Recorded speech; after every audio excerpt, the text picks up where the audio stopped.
18,000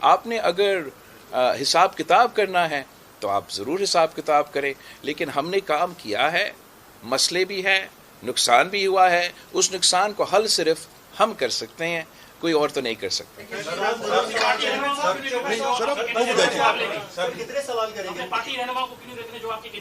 وہ اگر میرے کینڈیڈیٹس کے مقابلے کر رہے ہیں تو میرے پارٹی کے رہنما رہے نہیں نا۔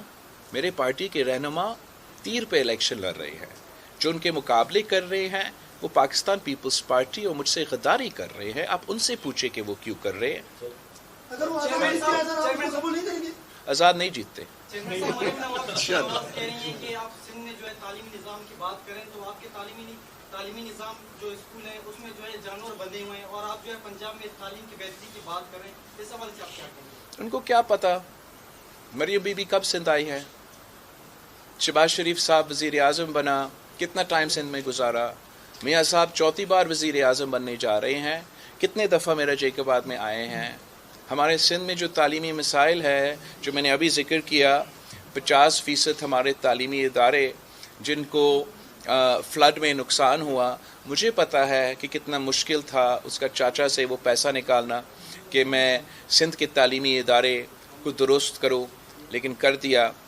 یہ ایک پروپیگنڈا کیا جاتا ہے صوبہ پنجاب میں کہ باقی صوبے اس لیے پیچھے ہیں کہ شہباز شریف سے اور نواز شریف نے صوبہ پنجاب میں دودھ اور شہد کے نہریں بہا دی ہیں، جگہ جگہ جو ہے ان کے سڑکیں تو سونا سے بنے ہوئے ہوتے ہیں، اور ان کے تعلیمی ادارے تو آکسفورڈ سے بھی آگے ہیں۔ حقیقت میں خود الیکشن لاہور سے لڑ رہا ہوں، میں نے خود دیکھا ہے کہ لاہور کا حالت کیا ہے۔ میں جانتا ہوں کہ یہ پاکستان کا مسئلہ صرف کسی ایک صوبہ تک محدود نہیں، پورے پاکستان میں غربت، بے روزگاری، مسائل کا پہاڑ ہے۔ اس کا حل نکالنے کے لیے ہمیں جو اشرافیہ پہ پیسہ ضائع ہوتا ہے، جو میاں صاحب کی وجہ سے یہ بزنس لوگ جو سیاست میں آنے ہی نہیں چاہیے تھے سیاست میں آئے، اور پھر انہوں نے صرف اپنا کلاس کو فائدہ پہنچایا۔ قائد عوام شہید ذوالفقار علی بھٹو نے اپنے کلاس کے خلاف بغاوت کر کے عوام کا منصوبے دیے، نیشنلائزیشن کیا، لینڈ ریفارمز کیے، عوام کو حقوق دلوائے۔ یہ صرف امیر کو امیر تر بناتے ہیں، جس کی وجہ سے لاہور کے عوام، ملتان کے عوام مشکل میں ہیں، ساتھ ساتھ ہمارا سندھ کے عوام مشکل میں ہیں۔ جب ہم حکومت سنبھالیں گے تو انشاءاللہ تعالی ہم بلا تفریق کام کریں گے، چاہے وہ سندھ کا مسئلے ہو، چاہے وہ بلوچستان کے مسئلے ہو، چاہے وہ پنجاب کے مسئلے ہو، چاہے وہ پختونخوا کے مسئلے ہو۔ امیدوار الیکشن پہ ورک کرتے ہیں، لیکن حاج شیر محمد وہ شخص ہے جو 4 سال سے جیک آباد والوں کی خدمت کی ہے، اور جیک آباد والے آپ کو مبارکباد دیتے ہیں کہ آپ نے ایسے بندے کو کس کو مبارکباد؟ شیر محمد بغیری صاحب کا، جو 4 سال سے جیک آباد کا خدمت کر رہا ہے۔ کیا دوسروں شہروں میں بھی ایسے بندے؟ ایک اور بات بھی ہے، آپ بغیری صاحب کو دوسرے شہروں میں بھیجنا چاہ رہے ہیں یا اپنا نمائندہ رکھنا چاہ رہے ہیں؟ آپ ہارٹ اٹیک کے خلاف ہیں، PS1 کے ٹکٹ کی 70 کروڑ کی قیاس آ رہی ہیں، آپ اس کی بابت جانچ کریں تو اچھا ہوگا۔ کیا